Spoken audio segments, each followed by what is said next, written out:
প্রিয় বন্ধুরা, চলে এসেছি একটা রেসিপি নিয়ে। সচরাচর সবাই বানান, কিন্তু রেসিপিটা একটু অন্যভাবে বানালে যেরকম ভালো খেতে হয় সেরকম সুস্বাদু হয়। চলুন, এটি ভেটকি মাছের কাটা চচ্চড়ি, যা আমাদের বাঙালিদের কাছে খুব প্রিয় রেসিপি। এটা কেমনভাবে বানালে নরম তুলতুলে হবে আর কাঁটা টাটা চিবিয়ে একদম মিশে যাবে, এরকম নরম তুলতুলে রেসিপি বানানোর জন্য কিছু নিয়ম ফলো করার দরকার। সেগুলো দেখার জন্য সঙ্গে থাকুন।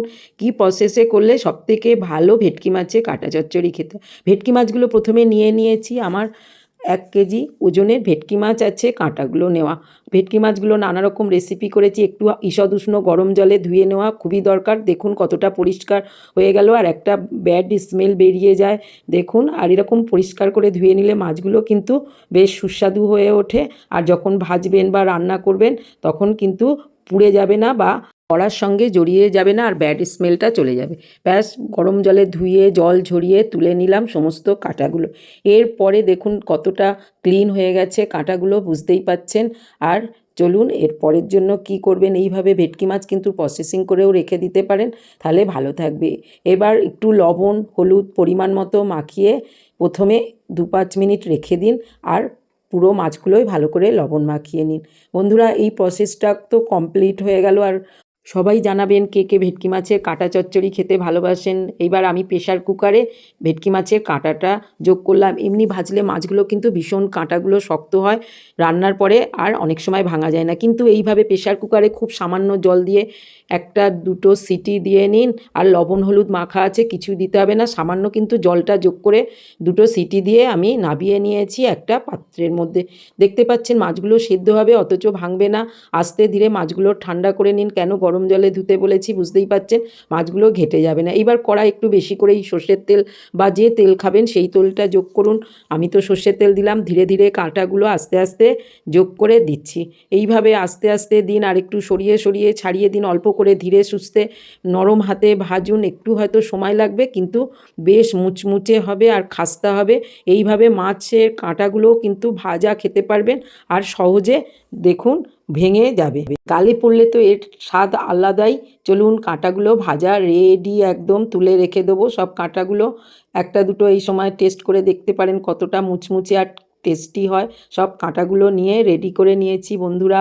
গরম ভাতে আমি তো মাঝে মাঝে কাঁটা ভাজাও খাই। এবার সামান্য একটা মাঝারি সাইজের আলু পাতলা করে কেটে নিয়েছি, ওই তেলে নাড়িয়ে চাড়িয়ে ভেজে নেবো। একটুখানি আলু দিলে বাড়ির অনেকেরই খেতে সুবিধা হয়। দেখুন ভেঙে যাচ্ছে কাঁটাটা, বুঝতেই পারছেন কতটা হাতে মানে মুচমুচে হয়েছে। তাহলে কেন এইভাবে ভেটকি মাছের কাঁটাটা করবেন বুঝতেই পারলেন এতক্ষণে। যাই হোক, গরম তেলের মধ্যে শুকনো লঙ্কা দিয়ে দিয়েছি, একটু নাড়িয়ে চাড়িয়ে গরম হয়ে গেলে একটু জিরেও দিয়ে দিতে পারেন এই সময়।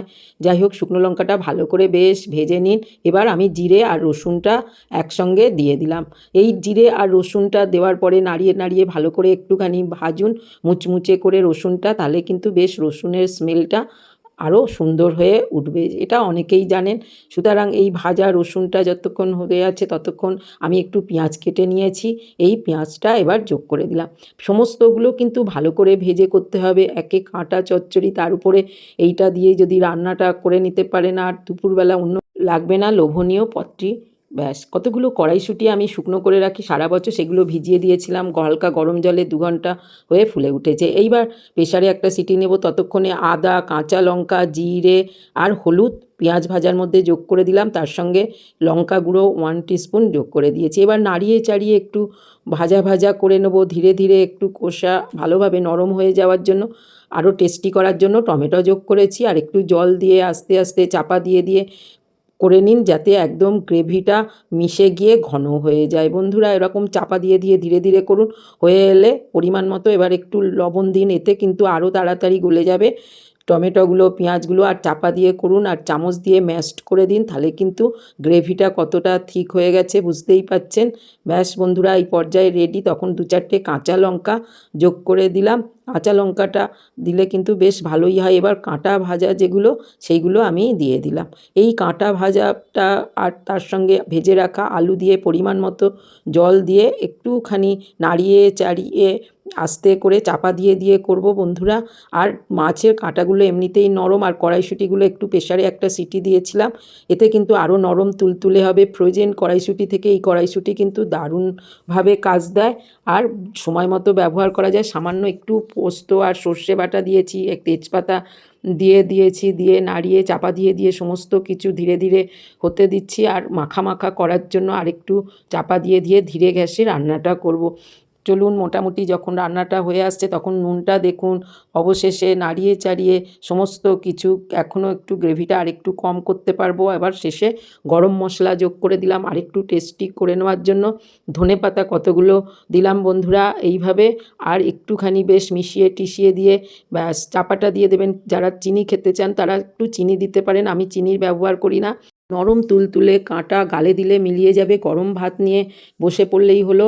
আর একটুখানি ধনেপাতা দিয়ে দিয়েছি উপর থেকে বন্ধুরা, ওটা তো মিশিয়ে দিয়েছি, আবার নাবিয়েও আর একটু ছড়িয়ে দিতে পারেন, যে যেভাবে সার্ভ করবেন। মোটামুটি পদটা লোভনীয় হলেই হলো। আমার তো রেডি হয়ে গেছে ব্যাস।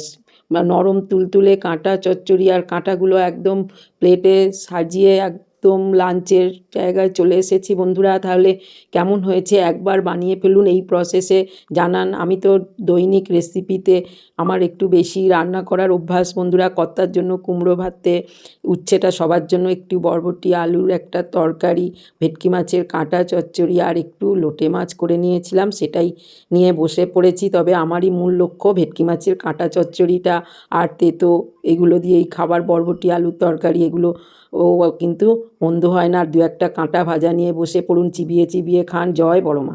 অবশেষে জানাই বন্ধুরা বিশেষ তথ্য, এই কাঁটা ভাজা যদি 1 মাসও সংরক্ষণ করে রাখেন তবে কিন্তু ইচ্ছে মতো বার করে রান্না করে খেতে পারেন। বিশেষ বিশেষ তথ্য পেতে সঙ্গে থাকুন। ভালো থাকুন। আজ আসি, বাই।